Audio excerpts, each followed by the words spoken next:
Bueno chicos, esta vez vamos a ver de una manera bastante secuenciada lo que es el núcleo de las 6 meditaciones metafísicas de Descartes y que es la tercera meditación.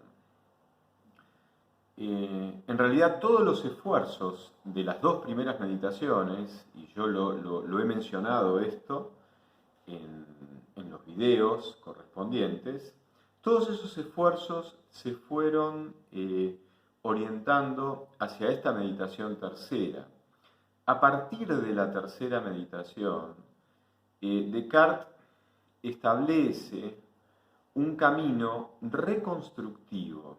No se olviden de que ya les había anunciado en el video correspondiente a la primera meditación que la duda de Descartes es una duda metódica, es decir, es una duda que por su sentido metodológico constituye en sí misma un camino y una estrategia para llegar a la verdad de una manera fundada que, bajo los parámetros de claridad y distinción, tornen evidentes esas verdades que ahora van a ser verdades ciertas, es decir, verdades que acompañan el sentimiento de certeza, que es un sentimiento subjetivo, es decir, es un sentimiento de seguridad intelectual y cognitiva que acompaña al sujeto cognoscente, es decir, a quien está queriendo conocer, cuando alcanza la realidad tal como es en sí misma, desde su inteligencia, sus percepciones, todo lo que sea el compendio de sus facultades que le permiten encontrarse con el ser y encontrarse con los seres, encontrarse consigo mismo y encontrarse con la realidad. Entonces, la tercera meditación tiene este objetivo. Cuando ustedes recorren la tercera meditación, van a ver que de una manera, yo creo, bastante ordenada e incluso facilitadora, Descartes va recorriendo, haciendo una especie de repaso de las conclusiones de la segunda meditación. La conclusión fundamental de la segunda meditación reside en que él está cierto de que es una cosa que piensa, de que es una substancia pensante, y que esta sustancia pensante se distingue de manera irreductible con el otro atributo de la extensión que pertenece a la espacialidad, ámbito en el cual se dan los cuerpos. Entonces, la conclusión de la segunda meditación es básicamente esta diferenciación. Esta diferenciación es fundamental porque permite pensar que la dimensión de la autoconciencia, que hace del yo una relación consigo mismo y ante sí mismo, y que está abierta en la simultaneidad de su captarse a sí mismo como idéntico en la duración de toda su captación, y que lo hace en concordancia con la captación de lo que lo rodea, de todo lo que él no es. Ahí está la simultaneidad de la autopercepción y de la percepción de lo otro, de la alteridad, con la cual nos encontramos cuando sabemos de nosotros que nos estamos encontrando con ella.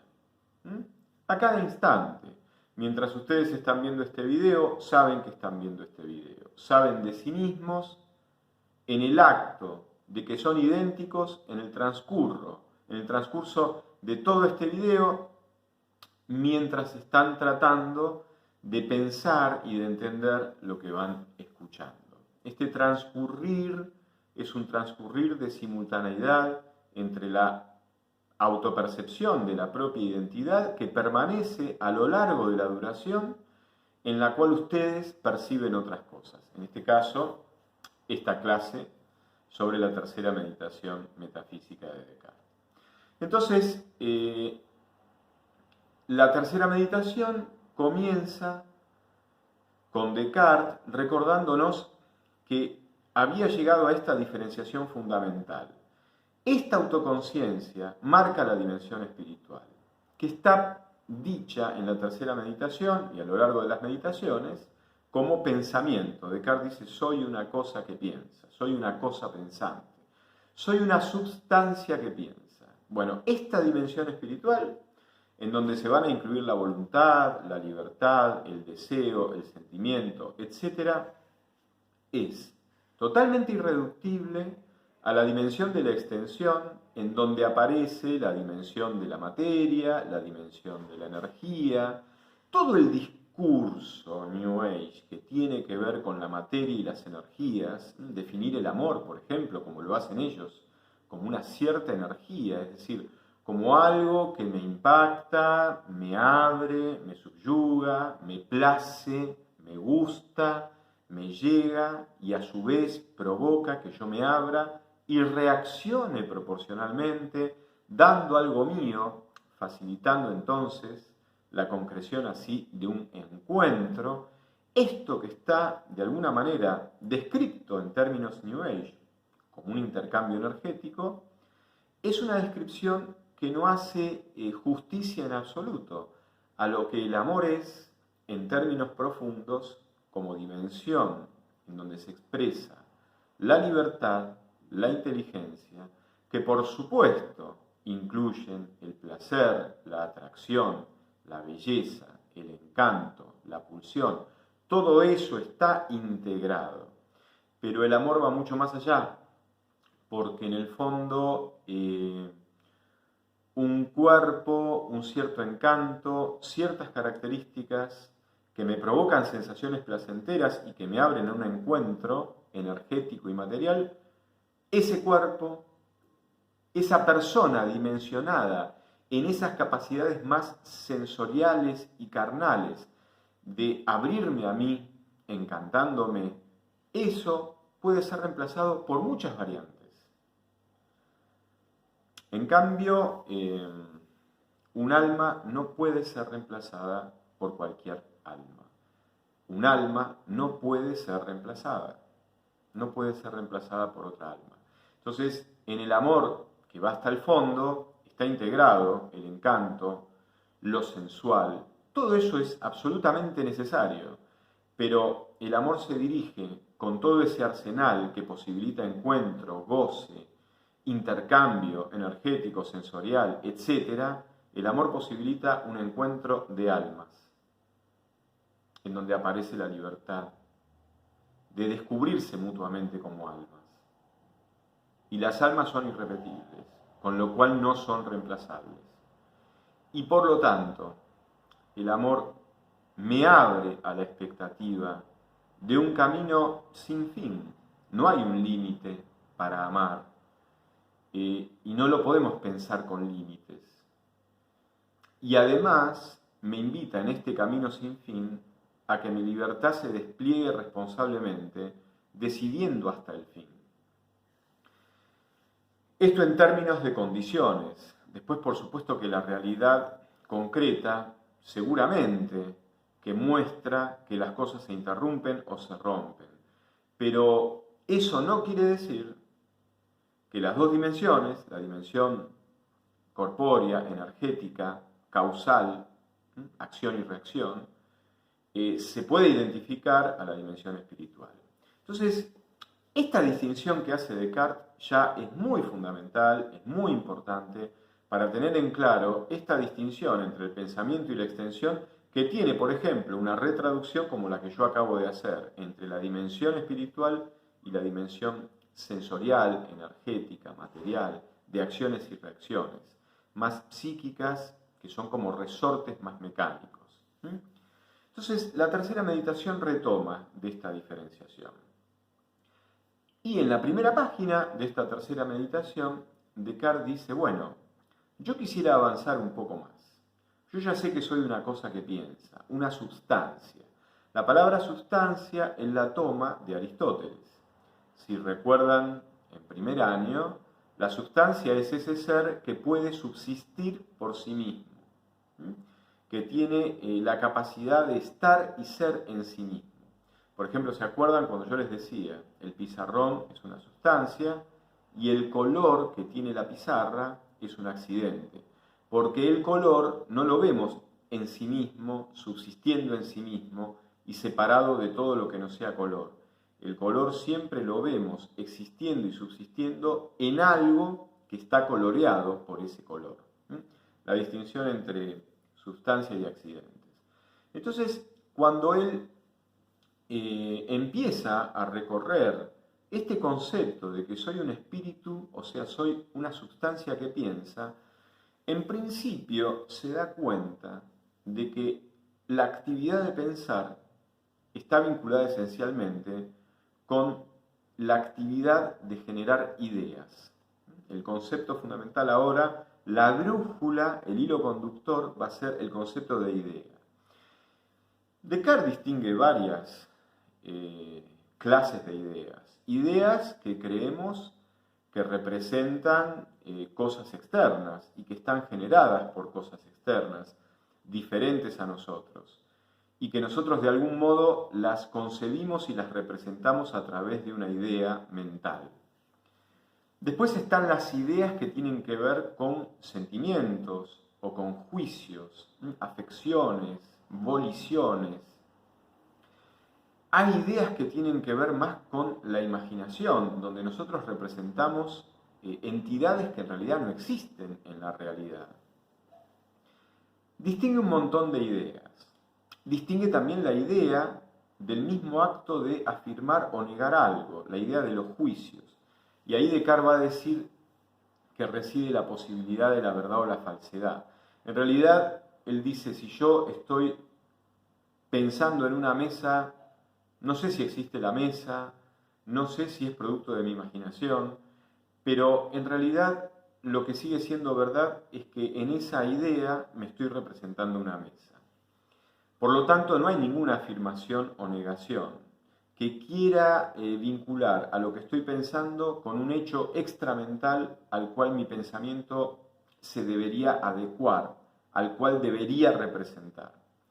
La idea, en tanto representación, es eso. Entonces Descartes dice, bueno, ¿en dónde está la verdad o la falsedad? En el juicio. Cuando yo digo, eso es una mesa, o eso no es una pared. En el afirmar y en el negar yo establezco un vínculo entre mis representaciones y las cosas que están fuera de mis representaciones, y en ese juzgar, en esa vincularidad, esa vinculación puede ser adecuada o inadecuada. Es decir, el juicio puede ser verdadero o puede ser falso. Por supuesto que Descartes también admite que el hecho de tener ideas que a lo mejor vienen de cosas externas y diferentes a nosotros, no alcanza para asegurar que esas ideas representan a esas cosas exteriores y diferentes a nosotros, tal como esas cosas son en sí mismas.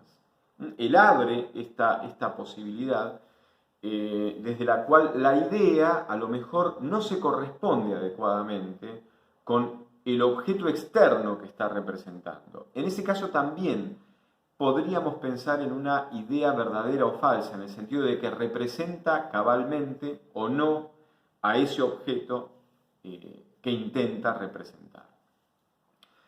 Entonces, Descartes, en el fondo, la actividad de pensar la va a describir en términos de lo que esta actividad genera, que genera ideas de todo tipo.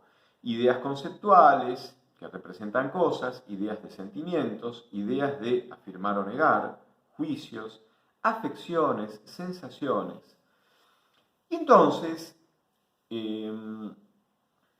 Descartes va a decir, bueno, para seguir profundizando en la esencia de lo que soy, es decir, una sustancia que piensa, vamos a inspeccionar lo que genera esta sustancia pensante en tanto actividad de pensar generadora de ideas.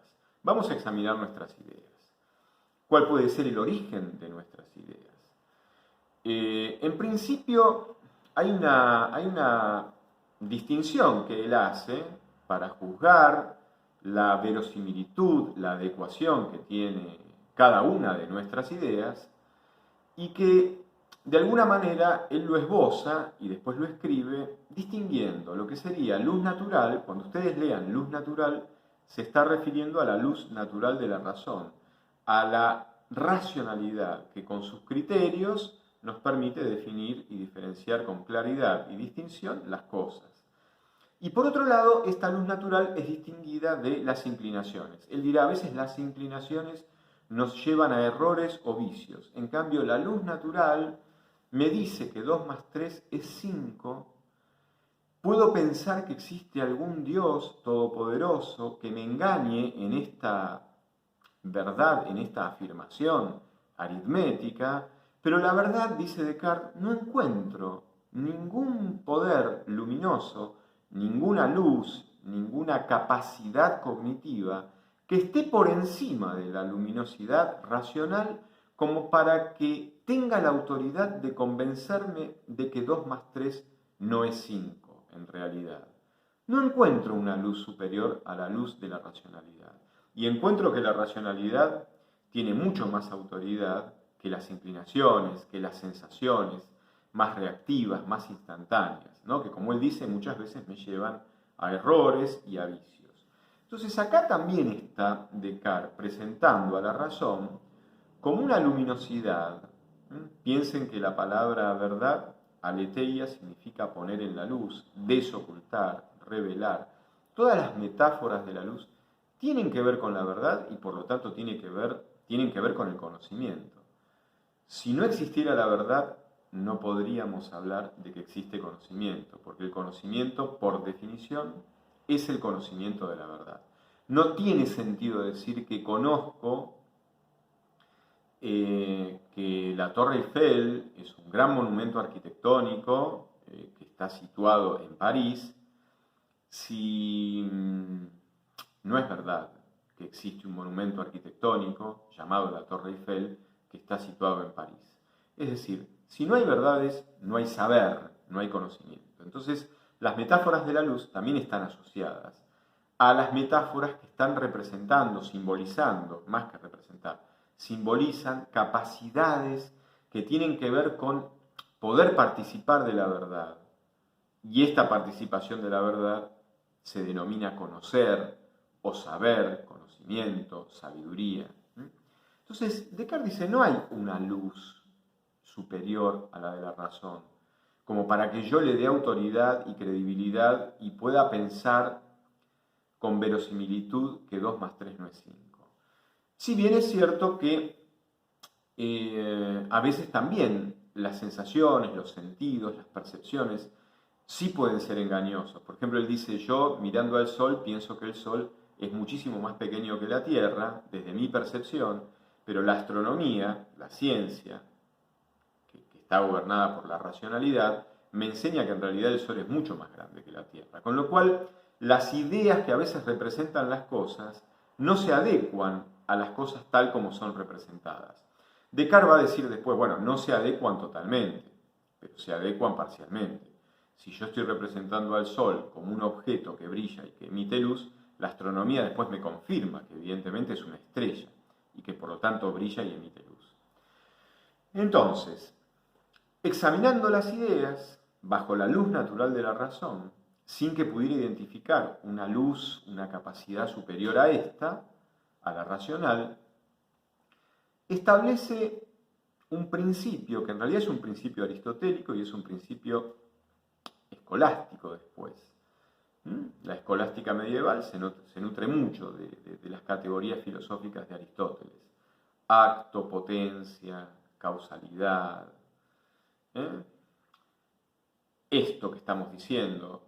Entonces, uno de los principios dice que lo que aparece como realidad en un efecto tiene que preexistir en la causa.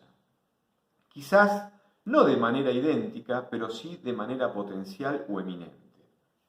Entonces, cuando esto lo quiere aplicar al plano de las ideas, dice, yo en una idea identifico dos tipos de realidades. Por un lado, la realidad llamada formal, la realidad en acto. Si ustedes recuerdan, el ser en acto de Aristóteles. La realidad formal es la realidad actual, la realidad que tiene una idea, en tanto es un acto del pensamiento, en tanto idea. En la realidad formal, las ideas en acto son ideas en acto y no se distinguen entre sí en tanto tales. Pero las ideas se distinguen en lo que Descartes va a denominar la realidad objetiva. La realidad objetiva de una idea es el contenido que está representando la idea. Entonces, por ejemplo, él dice, la idea de sustancia está representando una realidad más perfecta que la idea de accidente, porque es más perfecto que un ser subsista en sí mismo que un ser necesite para existir subsistir en otra cosa de él mismo, diferente de él mismo. Entonces, la idea de sustancia y la idea de accidente, en tanto ideas, tienen la misma realidad actual, pero tienen una realidad objetiva muy diferente. La idea de sustancia está representando una realidad más perfecta que la idea de accidente. Entonces él dice, bueno, examinemos la idea de Dios. La idea de Dios es la idea de aquello que es infinito. Descartes reconoce que no es que tiene una captación directa de lo infinito, de lo perfecto. En realidad lo infinito es la negación de toda la finitud a la cual sí podemos percibir y desde la cual sí podemos pensar. Entonces él dice, bueno, si yo tengo la idea de Dios, que es la idea de un ser perfecto, que al principio estaba pensado como un ser tan omnipotente que hasta me podía engañar acerca de que 2 más 3 fuera 5. Fíjense que acá lo infinito y lo perfecto está identificado con el poder que lo puede todo. Vamos a ver que esto va a cambiar, porque Dios se va a identificar no con el poder que puede cualquier cosa, sino con el poder del bien. Y el poder del bien ya no puede cualquier cosa. Por ejemplo, el poder del bien está impedido de hacer el mal por definición misma del bien. Entonces, de la omnipotencia, lo puedo todo, que es una falsa imagen de Dios, Descartes va a terminar rectificando esta primera impresión de la infinitud de Dios, de la perfección de Dios, reconduciendo la idea de perfección hacia la idea de bien supremo, que ya no es omnipotente en el sentido arbitrario de la palabra poder, donde lo puedo todo. El amor, en definitiva, no puede todo, no puede mentir, no puede traicionar el amor. Y sin embargo, qué poderoso y, en el fondo, qué perfección la del amor, como para que en el fondo no podamos pensar en una perfección mayor. Bueno, entonces él dice, la realidad objetiva de la idea de Dios tiene que ser causada por una causa en cuya realidad esté presente una perfección proporcional a lo que estoy representando objetivamente con la idea de la perfección absoluta.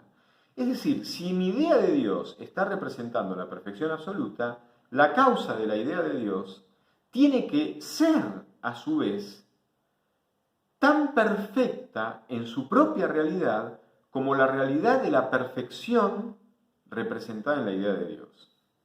Bueno, la conclusión de este razonamiento, muy lúcido, muy sutil, muy delicado, es que dado que todos los seres desde los cuales tenemos experiencia, incluyéndonos a nosotros mismos, son finitos, nosotros no podemos generar la idea de Dios, porque no tenemos en nuestra realidad la infinitud perfecta, que tendría que estar presente, si nosotros fuéramos la causa, de la idea de Dios en correspondencia con la perfección absoluta representada como realidad objetiva, como contenido representado en la idea de Dios mismo.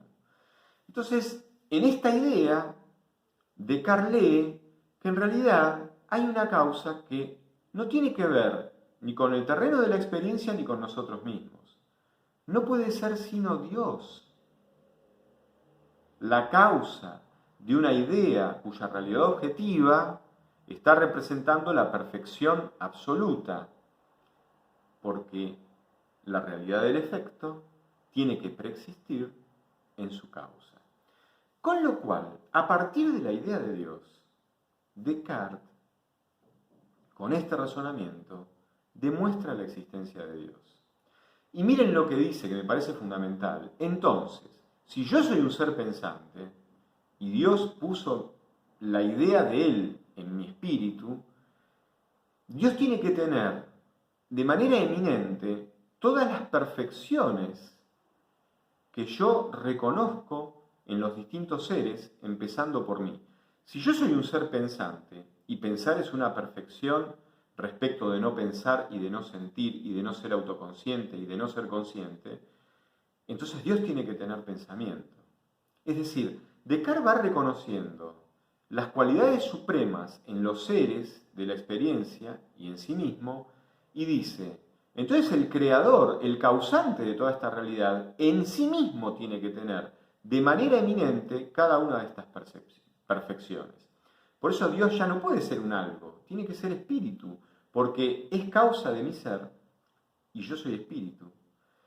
Y hay otra cosa que me parece muy luminosa para meditar con connotaciones realmente espirituales. Él dice, permanecer en el ser, durar en el ser, en el fondo es un acto de creación continua, porque en ningún momento de mi ser yo tengo asegurado el próximo momento para seguir siendo. Como no está en mí asegurarme ser en el próximo instante, quiere decir que en el próximo instante soy vuelto a crear, dice Descartes.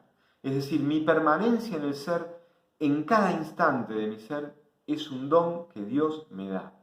No se debe a una inercia. Como fui siendo, soy ahora y seguiré siendo después. Sino que Él advierte en cada instante del tiempo que el acto de ser va permaneciendo porque Dios va decidiendo y acompañando ese acto de ser como una especie de creación constante. Bueno, chicos, es una meditación más extensa que la primera y la segunda, es una meditación para leer y releer. Fíjense cómo termina esta tercera meditación. En la última página, Descartes nos dice, voy a terminar esta meditación meditando, contemplando lo que habría de ser la máxima perfección, la infinitud propia de Dios. Es decir, que la meditación tercera termina en una meditación de lo divino. Y en esta meditación de lo divino, ya Descartes va captando la bondad, la libertad de Dios, la libertad creadora, que si es perfecta se tiene que identificar con el bien, porque el mal es signo de imperfección, el mal es signo de ruptura, el mal es signo de vacío, de sinsentido, de insuficiencia ontológica.